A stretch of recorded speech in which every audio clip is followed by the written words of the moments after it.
আমার আলুর দম কিন্তু রেডি। এটা যতটা ঠান্ডা হবে তখন কিন্তু এই ঝোলটা, এই যে পাতলা ঝোলটা, এটা কিন্তু পাতলা থাকবে না, তখন কিন্তু অনেক ঘন হয়ে যাবে।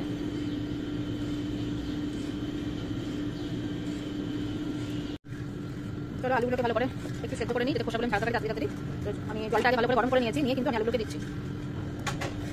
জলটা বেশ গরম করে আলুগুলো আমি দিয়ে দিচ্ছি। জাস্ট একবার ফুটে উঠলে আমি কিন্তু গ্যাস বন্ধ করে দেবো।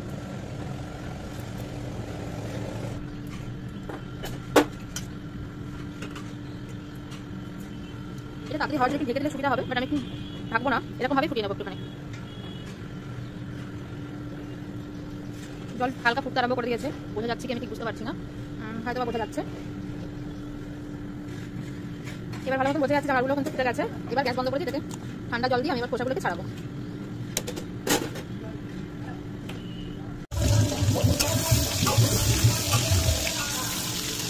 এখনো পুরোপুরি ভাজা হয়নি, দেখো আমি এখনো পর্যন্ত ভাজছি, একটু লাল লাল করে ভাজবো।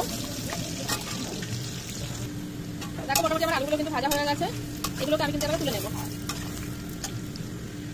দেখো আমার আলুগুলো কিন্তু সুন্দর লাল হয়ে গেছে, এগুলো আমি এবার তুলে নেবো। আর কিছু গোটা মশলা নিয়েছি, লঙ্কা, দারচিনি, এগুলো জাস্ট ফোড়ন দেবো।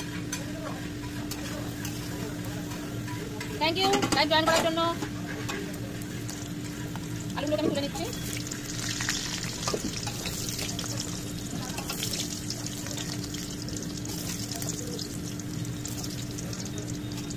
এই স্যুপ নেই, বাইরে আছে। ও আচ্ছা, আর আপনার চাটি কোথায়?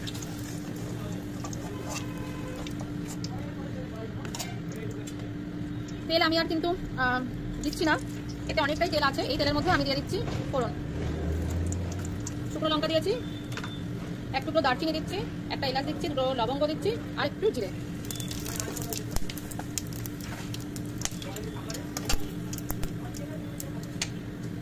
আচ্ছা, এর মধ্যে আছে হালকা একটু আদা আর লঙ্কার পেস্ট।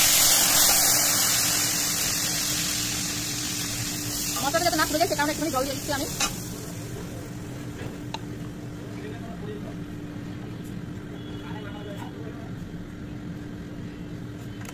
আচ্ছা, এর মধ্যে দিয়ে দিচ্ছি একটু আদা রসুনের পেস্ট। খুব একটা রসুন খাওয়া হয় না আমাদের, যে কারণে কিন্তু আদা রসুনের পেস্ট একটু কমই দিচ্ছি আমি।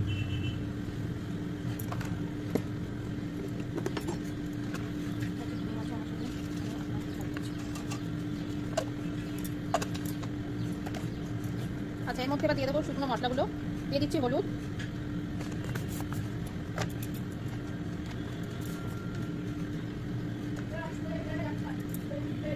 আর এই দিয়ে দিচ্ছি জিরে আর ধনের গুঁড়ো। আমি দুটো একসঙ্গে মিক্স করে রেখেছি, তো দুটো একসঙ্গে দিয়ে দিলাম জিরে আর ধনের গুঁড়ো। আমি হচ্ছে একজন পুরো প্রকৃতির রান্না, মানে আমার কাছে যা আছে রান্না করি আমি, যাতে যেটা শর্টকাটে হয় সেই পদ্ধতি সবসময় ব্যবহার করার চেষ্টা করি, যাতে সবাই এভাবে রান্না করতে পারে। আর দিয়ে দিচ্ছি একটু লঙ্কার গুঁড়ো, যাতে রঙটা আসে। নুনটা আমি এখন দিচ্ছি না, নুনটা আমি পরে দেবো।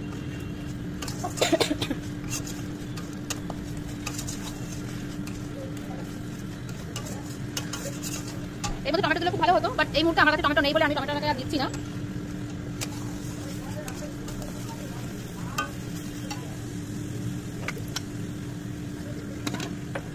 আচ্ছা, এর সঙ্গে দিয়ে দিচ্ছি একটু কাসুরি মেথি, এখনই দিয়ে দিচ্ছি আমি। এসব জিনিসগুলো আশা করি প্রত্যেক রান্নাঘরেই থাকে, এগুলো আলাদা করে আর কিছু নেই। তো আর এই কাসুরি মেথিটা দিলে না খুব সুন্দর কিন্তু একটা সেন্ট আছে, প্লাস খেতে কিন্তু ভীষণ ভালো লাগে, সেন্টটা কিন্তু খুব সুন্দর আসে।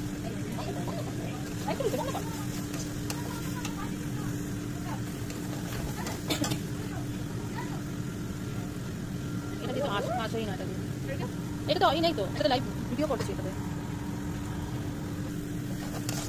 মশলাগুলো সুন্দর ভাজা হয়ে গেছে, এর মধ্যে আমি এবার দিয়ে দেবো আগে থেকে ভেজে রাখা আলুগুলো।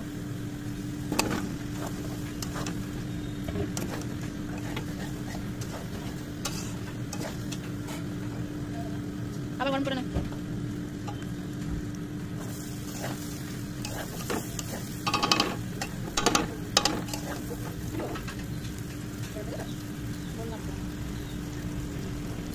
চলো, আমার ফোনটা মোটামুটি ঠিকঠাক আছে।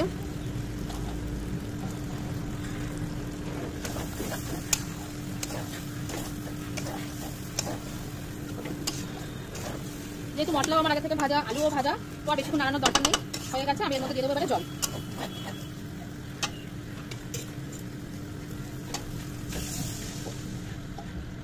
জলটা আপনি আপনার মতন বুঝে দেবেন। যদি মনে হয় আলুর দমটা খুব প্রেগনেন্ট রাখবো, মাখা মাখা রাখবো, তাহলে জলটা কম দেবেন। আর যদি মনে হয় না আমি একটু ঝোল ঝোল রাখবো, তাহলে জলটা একটু বেশি দিয়ে দেবে, অসুবিধা নেই। আচ্ছা, আমি যেহেতু আগে নুন দিইনি, আমি কিন্তু এখন নুন দেবো।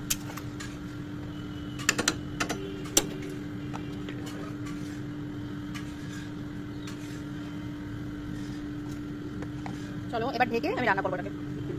এবার এটাকে ঢেকে দিই, এটা তাড়াতাড়ি হয়ে যায়। এটাকে ঢেকে দিলাম, এটা তাড়াতাড়ি হয়ে যায়। বোঝা যাচ্ছে ভেতরে তরকারি কিন্তু ফুটছে, মানে ভেতরে ঝোলটা কিন্তু ফুটছে, দেখো বোঝা যাচ্ছে সুন্দরভাবে। আমরা যেহেতু আলুর দমটা একটু ঝাল ঝাল খেতে বেশি পছন্দ করি, তো ওপর থেকে আবার কটা কাঁচা লঙ্কা দিয়ে দিচ্ছি।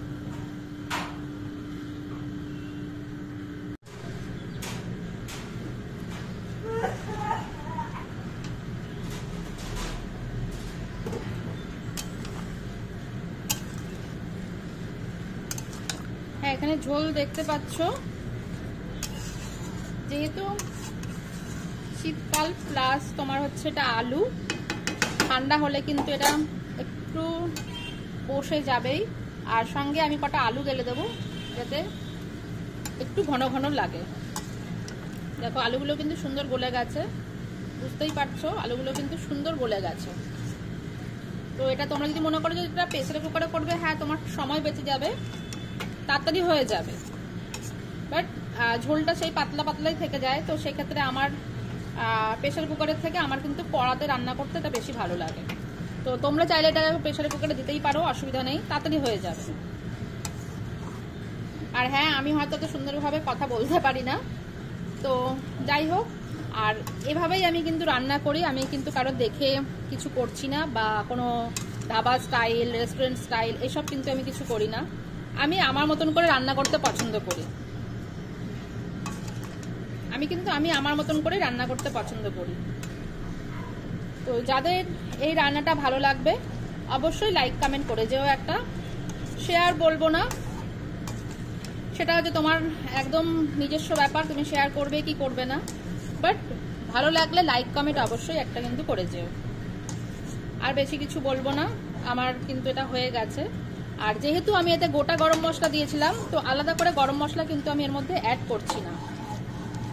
দেখে কিন্তু ভীষণ ভালো লাগছে।